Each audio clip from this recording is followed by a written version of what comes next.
Sikat talaga yung motor ni Kong eh, no? Dali, kaya yan, kaya yan.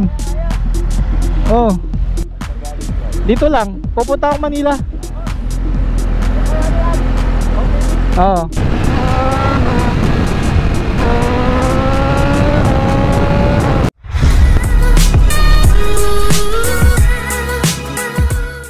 Yup, isosooli na natin ang motor ni Mosing. Nakakalungkot pero ganun talaga, hindi naman sa atin to, no? Tapos naka-4 na episode lang ako, so dahil una sa lahat nagpatong-patong yung mga lakad, nag-China pa kami, and then bumagyo nung nakaraang buwan. Pero at least natuwa naman si Mosing nung ginamit natin ito at iningatan ko naman yung motor. For content lang naman yung ginawa nating off-roading, sa tabi lang ng kalsada yun. Huling ride, grabe, ngayon lang muling naarawan yung motor niya. Medyo lumambot ng konti yung gulong, no? Kasi almost, I think magwa 1 month na hindi nagamit tong motor. Cold start tayo, timing lang naman to eh. Ngayon, B-Max na tambucho.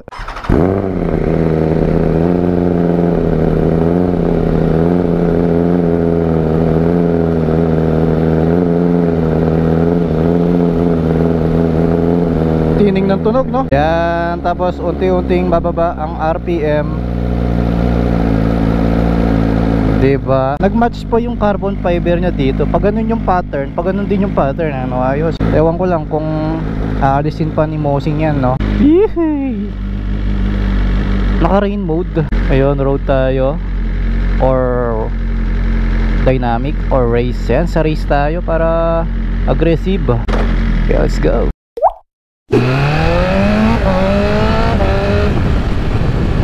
Ay, nakakamiss na ka sports bike ah. Pag hindi mo madalas ginagamit yung sports, enjoyable, you know. Naka-video pa tayo.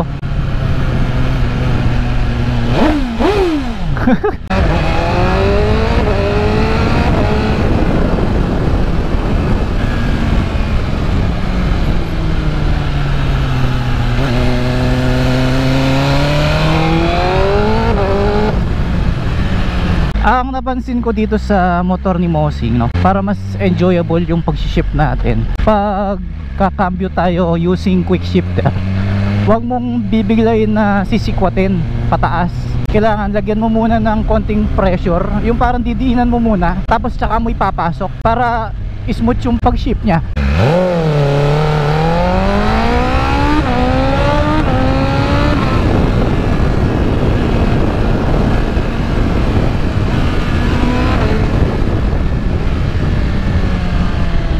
Diba? Sarap i-ship. So magpapabomba muna tayo dito, no? So nakaset siya kaagad ng 32 PSI. So i-32 PSI na rin natin to. Kasi pinisil ko kanina yung gulong. Lumulubog yung kamay ko eh. So nasa 23 lang yung PSI niya, oh. Diba? Kahit na walang butas kasi yung mga gulong, tubeless man o the-rim, lumalambot talaga sila. Yung ang bike ko eh. Tubeless yun. Ngayon wala nang hangin. Ayan, oh. 32. Gigewang-gewang ka kasi kapag bumangking kang malambot yung gulong eh. Alam ko sa racetrack 27, 23 yata yung nilalagay nilang hangin dyan eh. Ito sa harap 23 din. Andito pa yung bakas, oh. Sa mga racer, sigurado itong pinagagawa ko sa racetrack. Basic lang sa kanila. Eh syempre tayo hindi naman tayo racer. Kumbaga kung ano yung nangyayari sa track, wow factor na sa atin yun eh, di ba? Aba, Sero, thank you. Kung ibang motor yon, hindi nila makikilala kasi itong motor ni Mosing talagang agaw pansin eh. Bukod sa maganda yung kulay, sikat pa yung motor eh. Sipa po, tatatlo lang to sa Pilipinas, sabi daw nila. Yung isa for sale, yung isa nag-message sa akin, may nakita siyang Pau Saulo sa isang bahay na pinagdi-deliveran niya yata, tapos nasilip niya, pinicturean niya, sinay niya sa akin. Bis maghanap ng Sao Paulo sa Pilipinas eh, no? Hindi ka pwedeng gumawa ng kalokohan kasi tatatlo lang kayo, agad-agad kayong makikilala, no? Maliban lang kung may gumaya sa kulay nito. Kaya lang kapag hindi siya full system, hindi masyado dinig yung tambucho niya eh, no?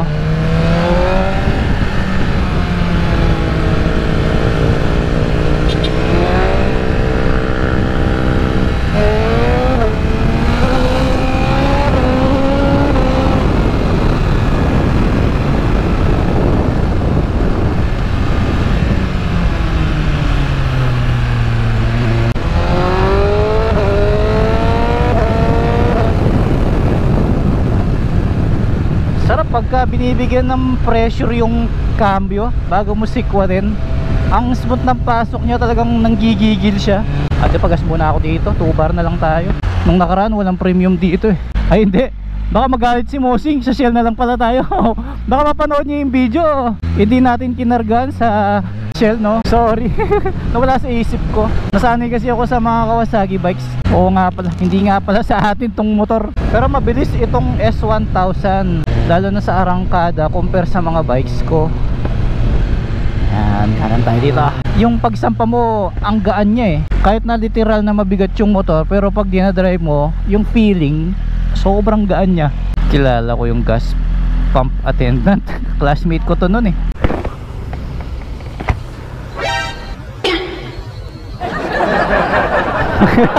Sabi ko na eh, full tank. Bakit ibang Shell ka na naman?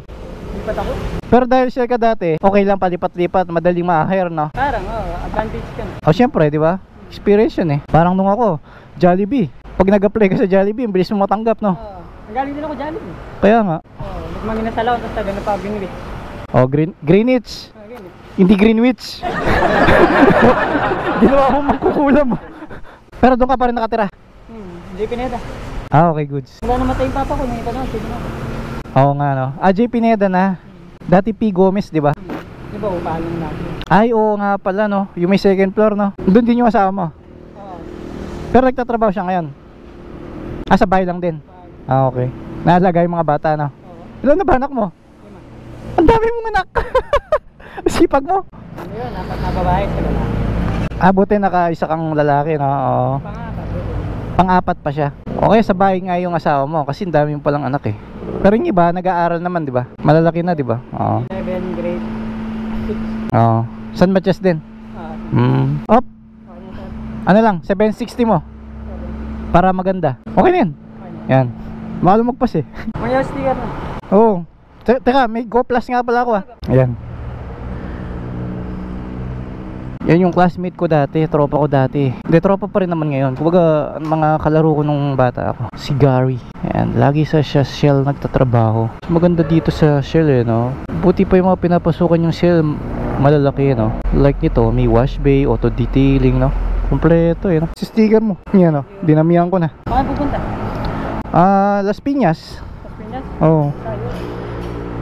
Oh, pre, tuloy na ako. Thank you.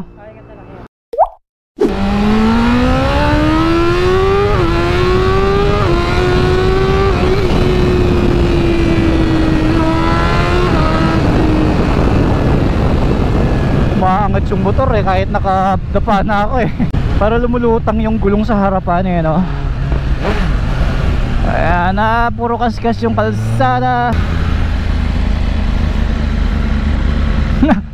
Sikat talaga yung motor ni Kong eh, no?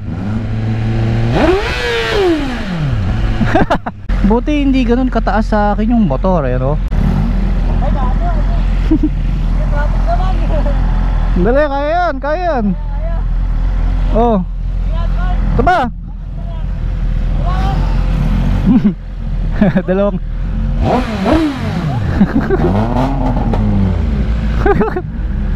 Buti na lang madaling abutin yung sticker ko. Kaso baka lumipad.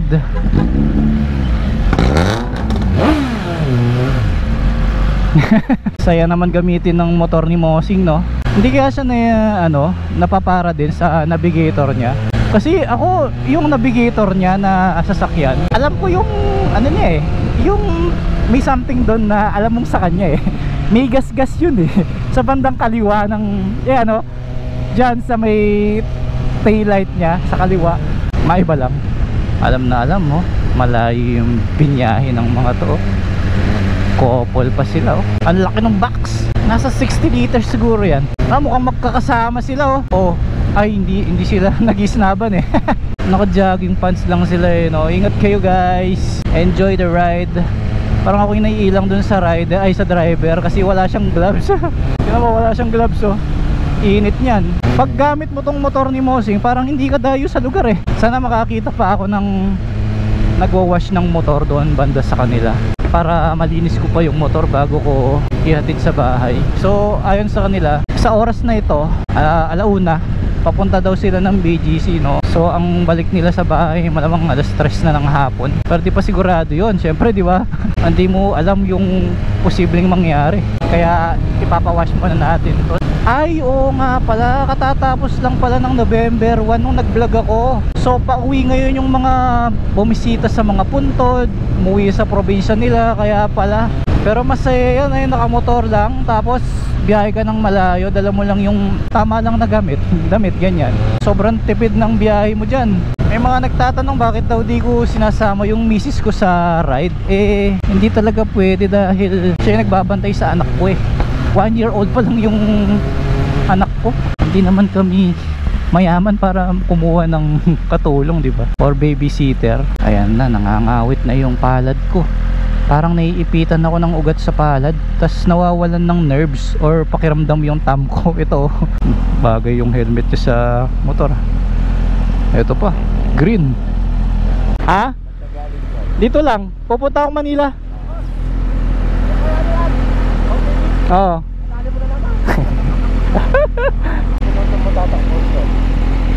Isang oras. Oo nga. Aso di bagay sa bulsa. Ingat, ingat.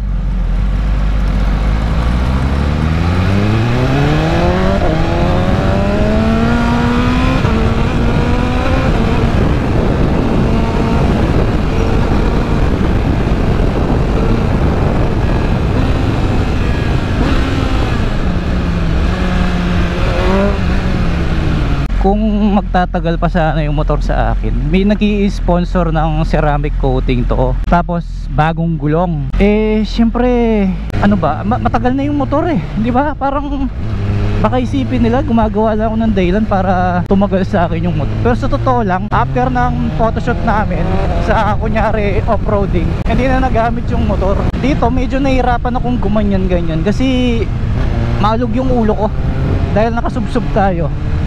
Nagba-vibrate yung mata ko. So sa road parang ang hirap eh. Yung tansyado ka, ayun o, naalog eh.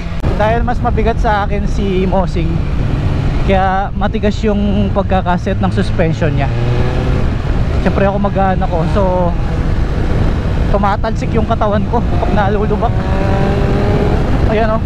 So yun, kagaya nung dati, kalahati ng vlog ko ngayong araw puro expressway dahil bababa tayo ng Las Piñas. So skyway yun.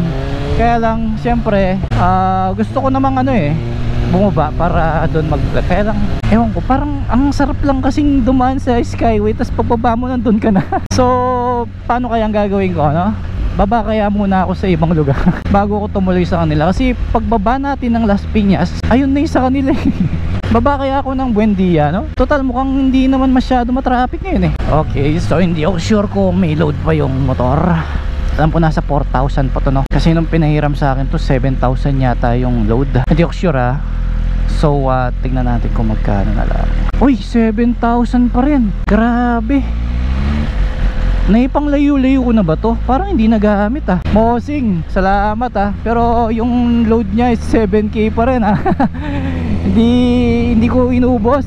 Baka kasi may mag-comment porque pina-change oil natin to ng worth 10,000 pesos, babawiin natin sa load. Naku, hindi ganun yun. Nakita nyo naman yung load, diba? 7,000 pa. So pag uwi natin sa Las Piñas, nasa ano na to, 6-7 ganyan, kasi nasa 300 lang from here hanggang Balintawak yung toll gate eh. So pagdating sa skyway naman mukhang cash lane tayo. So isang hataw muna tayo dito, yung tamang hataw lang ha.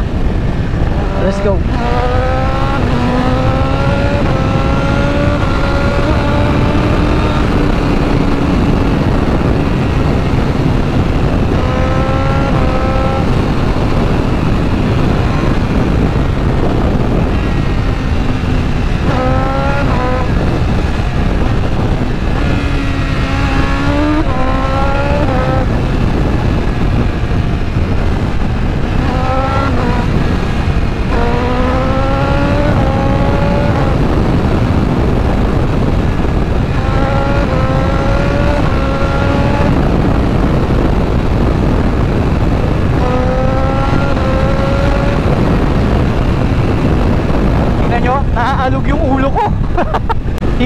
focus sa sasakyan.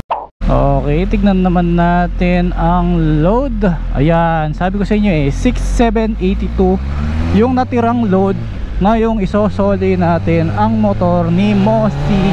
Alam nyo, hindi ko ugaling magsamantala sa kabaitan ng isang tao, lalo sa nagpapahiram, no? Kaya lang, nanghihingi ako ng pasensya kay Mosing kung nagtagal sa akin yung motor. Gawa ng nagkapatong-patong yung mga transaksyon ko. Kailangan kasi planado yung bawat content. Hindi pwede yung lalabas ka na lang na bahala ka na kung ano gagawin mo, diba? Madali namang punuin yung 10 putos na kino-content ko.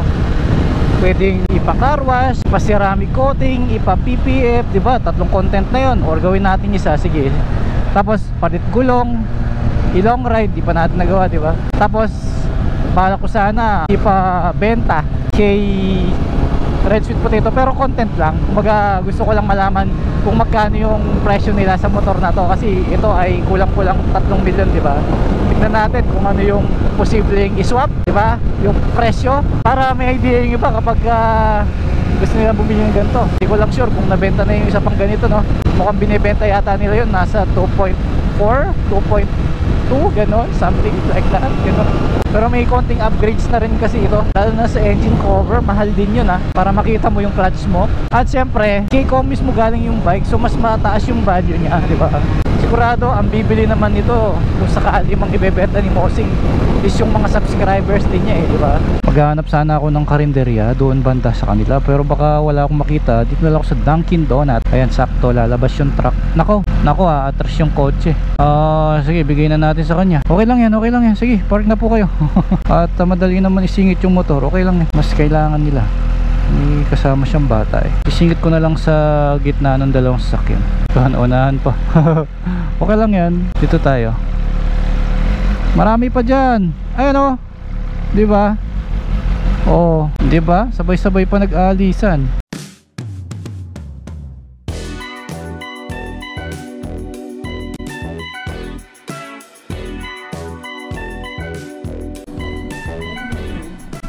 Hello. Akala ko sa inyo. Sticker mo kayo? Opo. Pwede mo ba picture? Opo. Wow, sticker na. Picture ako sir. Sige po. Thank you po. Ingat pa, papa.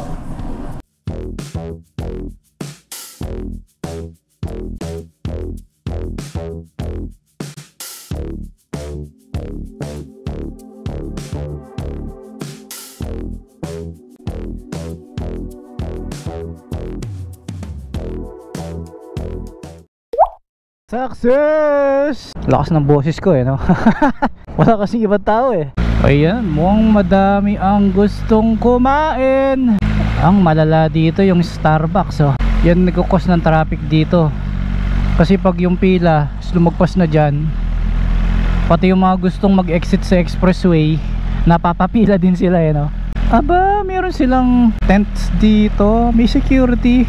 May naglilinis kaya pala. Okay, bakbaka na naman. Patako to, di ba? Daming lanes, no? Let's go! So, sinerch ko nga pala kanina na madadaanan natin yung Bikutan exit from Skyway bago makarating dun sa pa-exit ng Las Piñas. So, ang plano, doon tayo mag-exit sa Bikutan habang nagsusunog tayo ng oras, dahil paghatid ng motor nakakotse ako pabalik. So nandun na si Romeo para hintayin tayo. At ayun, mukhang nandun na siya kaya sulitin na natin yung papunta.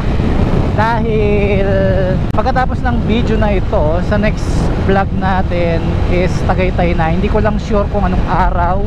So marami nagtatanong kung anong araw tayo aakyat ng People's Park. So hindi ko rin sure guys, pero definitely gagamitin natin ang SPT 650.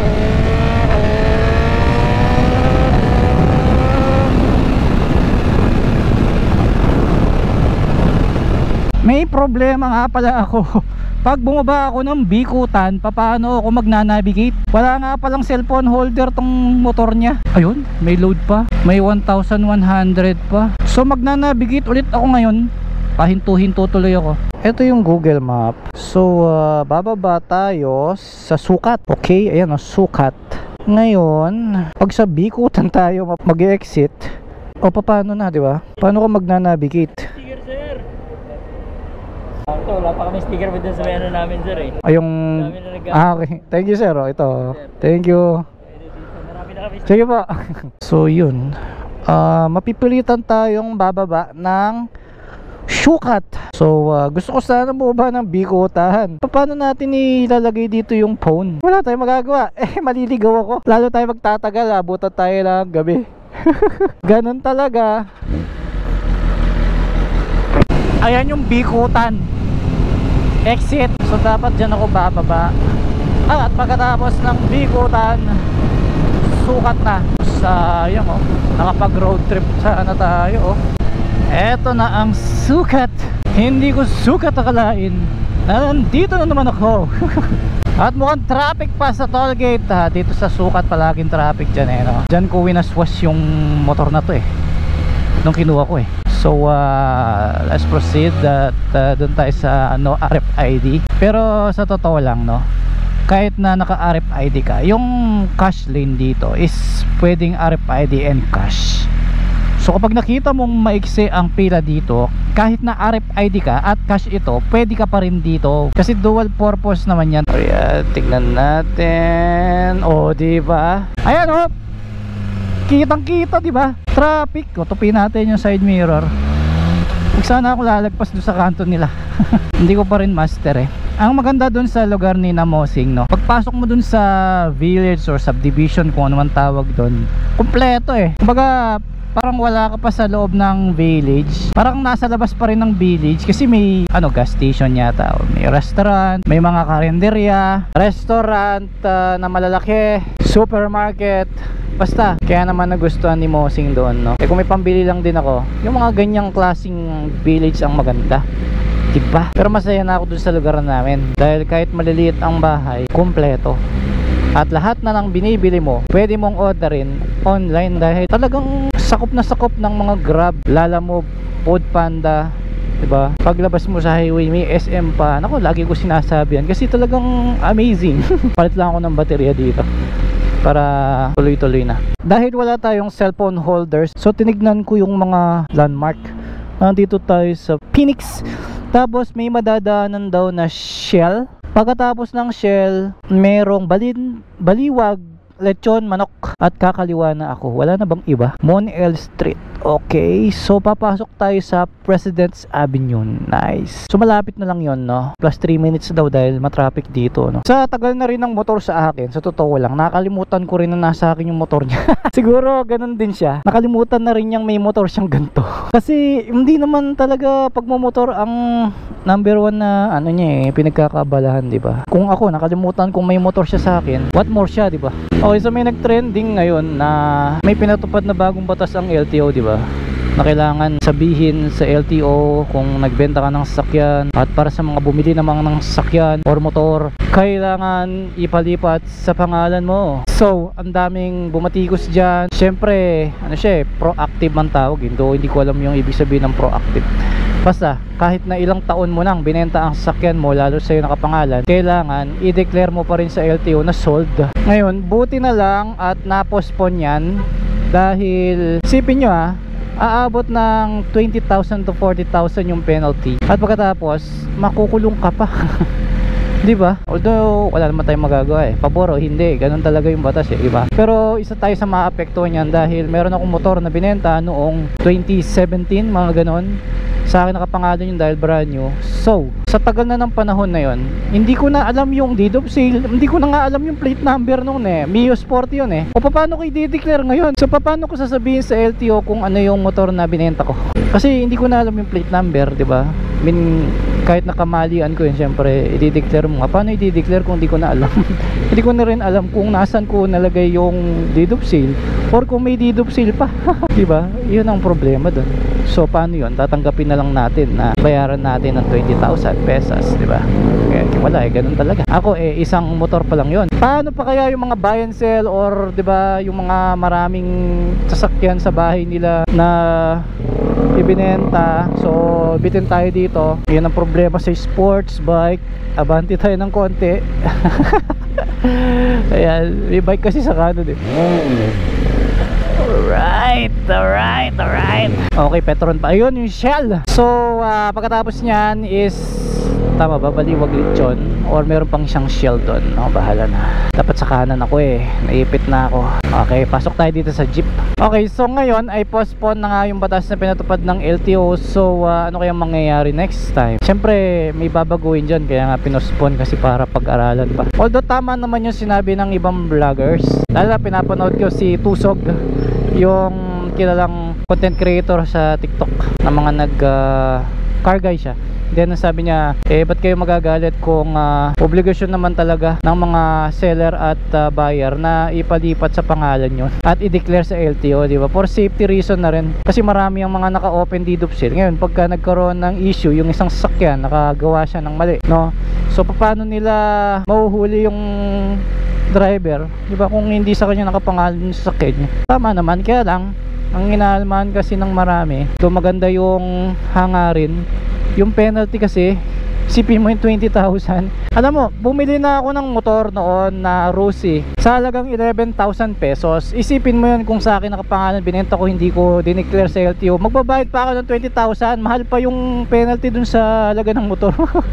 Diba? Nung ang panahon na ginagamit ko yung motor na yun dahil 11,000 ko lang binili, second hand. Tapos napasyal ako sa Moto World at nakita ko yung mga presyo ng mga AGB helmets doon. Yung K3SB is nasa 13,000. Isipin mo yung mahal pa yung helmet sa motor. Paano pa kaya yung mga Pista GPR na 90,000 yung carbon helmet, diba? So nakakalula. Paano pag penalty pa? Kaya ako pag nagbebenta na ng mga sasakyan, gusto ko close deed of sale para mapilitan siyang ipalipat yung pangalan, di ba? Halimbawa, yung ZH2 natin, di ba, ibebenta na natin yon. So i-close ko yun kung sino man nakabili para manotaryo, para gusto mo tindi, malipat. Kasi hindi mabebenta yun pag sa kanya nakapangalan na hindi pa niya nilipat. Gahanap tayo ng Baliwag Lechon, nandito tayo sa Sukat Paranaque. Sa kaliwa pa naman yung kanto, nandito ako sa most right lane. Magpasyata ako. Dito tayo. Sabayan lang natin sila. Ayun lang pag may tricycle, ayun, may ipit ka. Sarap pagka naka-scooter. Baka sumabit pa tayo dyan. Yan. Bumibigat yung clutch, humihigpit. Alam nyo kaya mahirap yung sports bike sa traffic? Di ba kapag matagal nakatukod yung kamay mo, naiipitan ka ng dugo, so nagmamanhid, tapos dagdag mo pa naka-squeeze yung clutch, di ba? Hawak-hawak mo, so ang hirap. Kulang na yung dugo mo pero nakahawak kang ganyan, di ba? Naglilip yung iba dito, mukhang dito na yata. Wala akong nakitang Baliwag Lechon. Ay, hindi dito, Manila Memorial Park pala to. Mali. Yari, damay ako sa nakapila.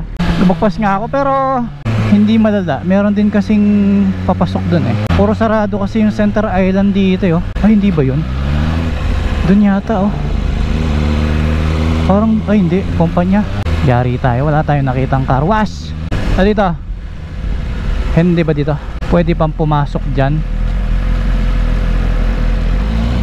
Na hindi pala doon. Ayun yung Baliwag Lechon, no? Nasa kabila. Okay, ito. Dito.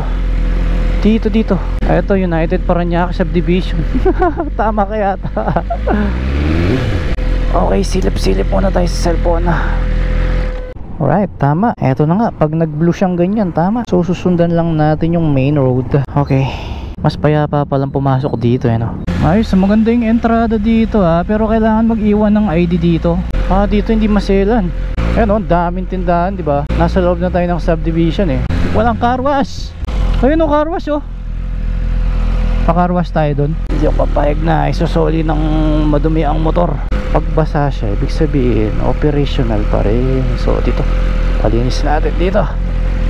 May customers lounge pa sila. Malinis naman yung motor eh. Kaya so siyempre, di ba? Mukhang hindi naman gagamitin ni Mosing yan eh. Kaya kailangan maitago natin siya ng malinis pa rin dyan. Ayun, may tama ng gamo-gamo. Sobrang bilis ng motor, no?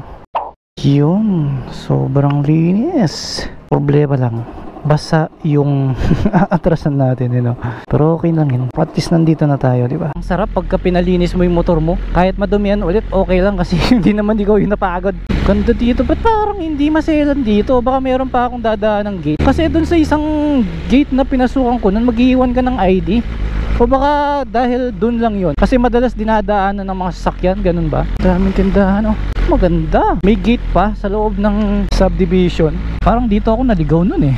Parang dito ako lumabas noon nung kinuha ko to. Kaya ayaw ni Mosing na sobrang ingay ng tambucho eh. Yung ganito lang okay na to eh, diba? Hindi nakakabulahaw. Pero pag nilapitan mo, dinig mo naman yung tunog. Lalo ngayon, diba? Oh, mataas lang yung hubs talaga. Pataas ng pataas. Mukhang ito yung maselan na gate oh. Ay oo nga pala, mayroon nga palang sticker to. Oo nga pala.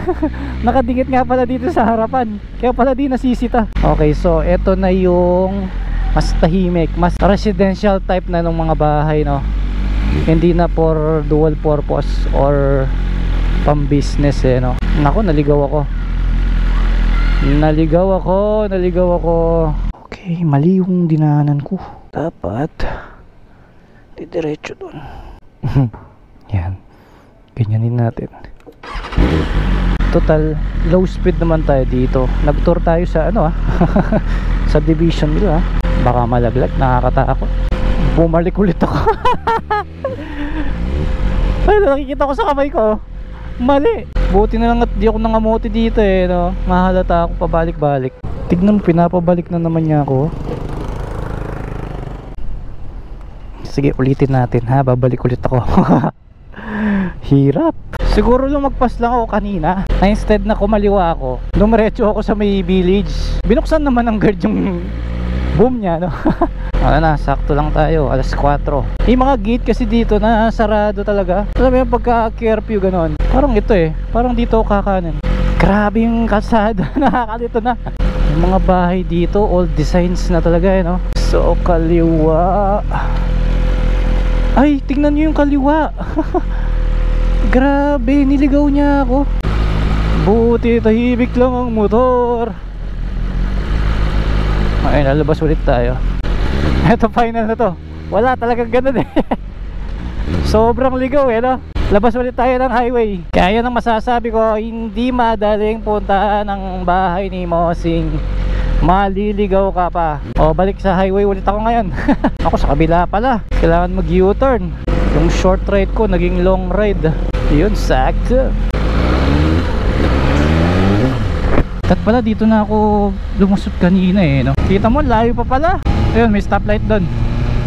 Grabe, anong lugar yung pinasok ko? Maling-mali pala. Doon pa naman ako nagpa-carwash. Ito na yun. Grabe. Ito pa lang pala yun eh. Ito yun. Oo, pamilyar. Okay, ito yung sinasabi ko. Dito pa lang pala talaga dapat ako.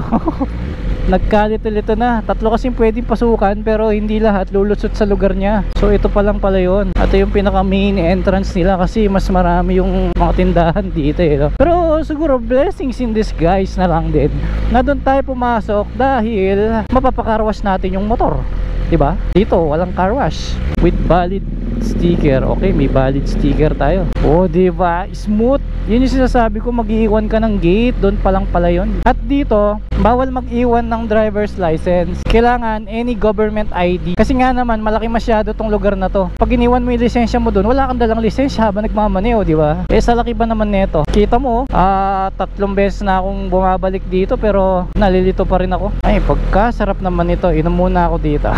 Ano, nakakauhaw yung dating eh, no? Habang ibabalik ko muna yung cellphone sa bulsa ko. Pabili! Inumin. Pinakamalaki.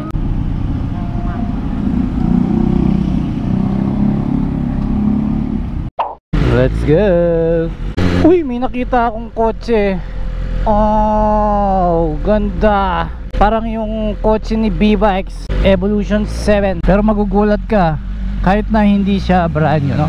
Nasa 2.6 million yung bentahan. Grabe yung Mitsubishi na yun, ano? Yung ibang tindahan sarado pa eh, no? Dahil katatapos lang ng November 1. Mukhang puwet pa sila eh, no? Or nagbakasyon pa. Pero swerte kasi long weekend ngayon, no? Kabilaan yung mga gates, no? Akalain mong nasa ano ka lang eh, sa municipality ninyo eh. Tingnan mo, may stoplight pa oh. May eskwelahan din kaya dito. Ay, may dala nga pala akong regalo kay Mosing. Cover ng motorsiklo pagka hindi mo ginagamit, diba? Tatakpan mo imbis na kumo. So pinadala yon ng Just Do It Ayun, sponsor tayo, nagpadala ng 3, isa sa akin, 2 kay Mosing. Hindi ko lang sure kung pwede dun sa Goldwing niya yung isa no, kasi mukhang pang ganito lang yung motor na pwede. Pero salamat sa Just Do It. Maganda yung cover na binigay nila kasi na-try ko na nung pumunta kami ng Isabela. Dala ko si Reader at ayun, hindi pumapasok yung tubig tsaka hindi gumagasgas sa pairings ng motor. Kakanan ba? Diretso? Siguro diretso. Ay, may gate na naman Ganda ng kalsada nila dito Eto, pamilyar na sa akin to. Ganda ng mga bahay. Parang rest house Paskong Pasko pa dito Dito, dahil hindi siya resettlement kanya-kanya ng disenyo ng bahay bibilin mo lang as lupa lang Dito sa amin, row house kasi. I-renovate mo lang. Teka, diretso ba? Mukhang kakanan tayo dito.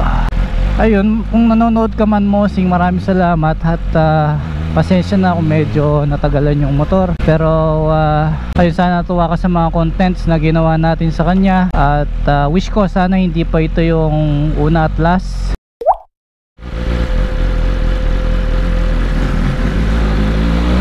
Alright, andito na tayo. Mas tahimik dito sa lugar nila Mas siya parang controlled environment. Diba? May kotse pang maganda dun Sana nandito na sila. So kung wala pa, hintay tayo. Alright, nandito na si Romeo. Park na lang natin dito sa may tapat nila dito sa side. Alright, so ito yung bahay ni Mosing. So tatawagan ko na lang yung contact natin sa loob. At yan, solid na natin yung motor. Ayan automatic nagbukas yung gate nila. Okay, pasok na natin.